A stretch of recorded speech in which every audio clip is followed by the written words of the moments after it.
Hey, it's Dave here from the Schottenstein Center. And, this time of year, it's a great time because the movie season always starts heating up.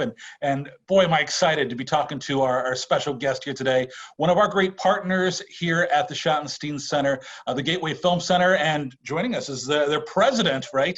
Chris Hamill. How you doing, Chris? I'm doing well, Dave. Thanks for having me. Is this a glimpse into the home office that you've been doing a lot of work from? You have a beautiful view of my kitchen bar. Very nice. Well, hey, before we get into what things are happening now, you guys haven't just been sitting around. There's been a lot of stuff happening with the conversations from the Gateway and all that kind of stuff. So what kind of stuff have you guys been up to the past few months? Yeah, well, thanks for asking. I think like the rest of the city, we suspended operations in mid-March. And so we got right to work on a couple of projects, the types of things you can never get to when you're operating a venue like the Schottenstein Center or the Film Center. So the first thing we did was we launched our new virtual screening room. And so this is a really cool thing, Dave. You can go to the Film Center's website, gatewayfilmcenter.org.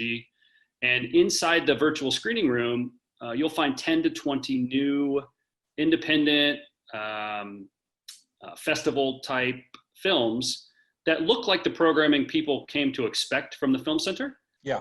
But now you can watch them from your kitchen bar or from your living room or your office or wherever you are. And in most cases, 50% of the rental fee goes back to the Film Center. So it's been a good thing for us. We got that up and running and we found some success. And then also we started our own show just like yours. It's called Conversations from the Center. It's every Tuesday and Friday at 6 p.m. And a lot of times it's me, but sometimes we get better hosts. And we talk to both local, national, and international filmmakers or people in our industry, just talking about what's going on. So last night's conversation was with a local person who's on our programming committee and Columbus Metropolitan Library. And we talked about the cultural significance of the Lord of the Rings trilogy, Dave. So oh, wow, okay. If you haven't seen last night's episode, go check it out. It's fun. The Conversations With series is great. And there's, let me actually take things back a step for me. Let's talk to that person who says, Gateway Film Center, Campus Gateway, and we're maybe confusing them. So let's take it back a step. And if somebody's never been, give me the basics on the who and where. I will. So Gateway Film Center was created through a collaboration of the city and the Ohio State University. And it's an 8-screen nonprofit movie theater that specializes in bringing you programming that you just really wouldn't see at too many other venues. It's a really nice mix of some of those films that you've been excited about for months, you've been waiting on, Dave, like Christopher Nolan's Tenet, which we have on screen right now. But then it's sort of surrounded by films you might not be quite as familiar with. It's kind of like going to a grocery store with a really great gourmet aisle, right? Yeah. And so but we're really proud. The Film Center brings about 1,000 films to Columbus each year. The vast majority of those would not have played in Columbus if it weren't for the Film Center. And we really have an emphasis on international and local programming. So people making movies in Central Ohio or Ohio get a chance to see their movies in a cinema environment. It's a real gem to have here in town. And for folks who've never been, one of my favorite things is people sometimes think, oh, I'm heading down on campus and parking's going to be an issue. And one of my favorite things is you can park in the garage right behind and then get it validated and walk right in. So it's never, that's never been an issue anytime that I've come, and I've just had a great experience coming down, and it makes for a fun date night too. Yeah, the parking garage is a real amenity. We're really lucky to have it there at South Campus Gateway. And of course, like you said, if you park in that garage, we can validate your parking for $2, and it's good for the entire day. It doesn't expire until 3:59 a.m. Now, Dave, you might still be out at that time. You know me so well. Yeah, I'm not going to be, but it does give you a chance to maybe check out some of the shops and restaurants and pubs that are nearby, and know that you've got a parking spot reserved in a safe place. Well, the big news, of course, being that you guys are back open again, but it's no easy task, right? As we are going through and addressing a lot of those things at the Schottenstein Center and over at Nationwide Arena.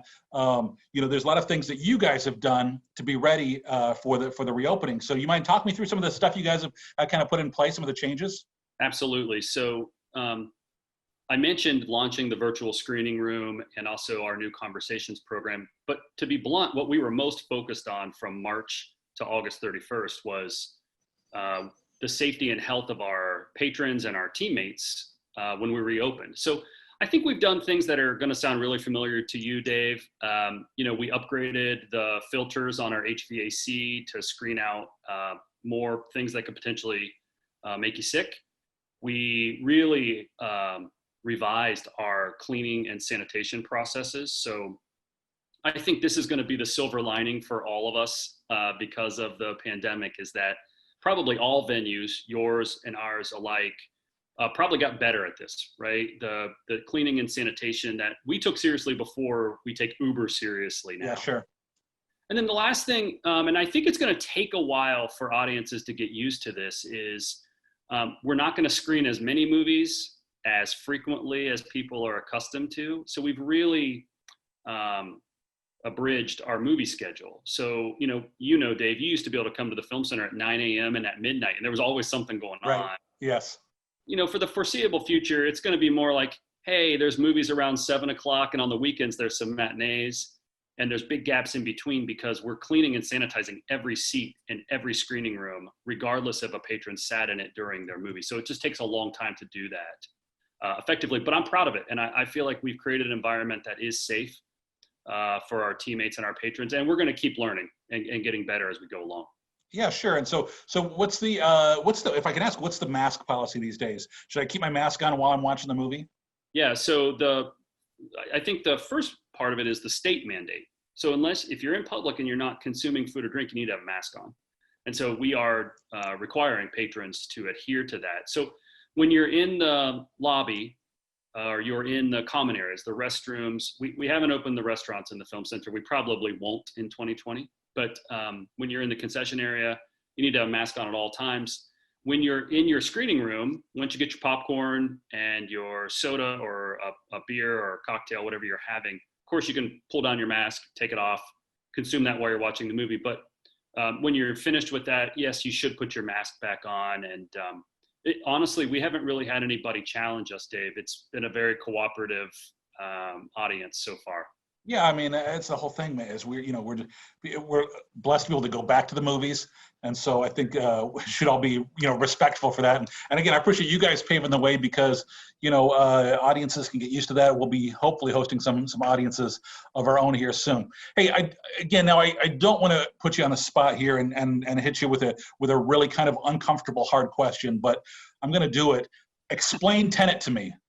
I have Tenet. I got to tell you, this was a movie that needed to be seen in a theater. I'm not sure what I saw, but I'm looking forward to a second viewing. I'll tell you that. Okay, so it's really difficult to explain Tenet without giving the fun of watching Tenet away. Absolutely agreed. So I'll give a little bit, and then audiences can figure it out on their own. So first, I know Dave, the Film Center was lucky enough to get one of the 70 millimeter prints that exist in the world. So yeah, tell people why that's special. Yeah, so the fast answer is, if you've ever heard your favorite album on digital and then you've heard it on vinyl, there's a difference. There's an emotional attachment to the way it sounds listening to the record. The warmth, yeah. Yeah, and when you watch a movie on film versus digital, it's very much the same experience. Now, some of us who grew up watching movies on film, we notice color and clarity that I think we prefer. I have 3 kids. They grew up mostly watching movies digitally. They don't even notice. Yeah, right, sure. And in some ways, as they get to be our age, they may prefer the digital version because that's how they saw it originally, or that's the way they were introduced to movies. But this is a film, and you mentioned it earlier about it being like a cinematic type movie. It's really a movie that you should watch on film. I got to watch the 70 millimeter print. It is beautiful. It is a giant screen experience. It's really special. You probably know there's only 7 venues in the United States that have a 70 millimeter print. Closest one to Columbus is Chicago, so we feel really lucky to bring it here. And last, Tenet is a complex film. I think it deals with time travel and the future and the past in a really uncommon way. How many time travel movies we've seen, Dave? I mean, more than a few. And listen, I don't miss Jean-Claude Van Damme at all in this one, right? He did a great job making a film that you kind of got to watch it and then think about it and maybe watch it again. But I think that's kind of what the Film Center is all about, right? Yeah, for sure.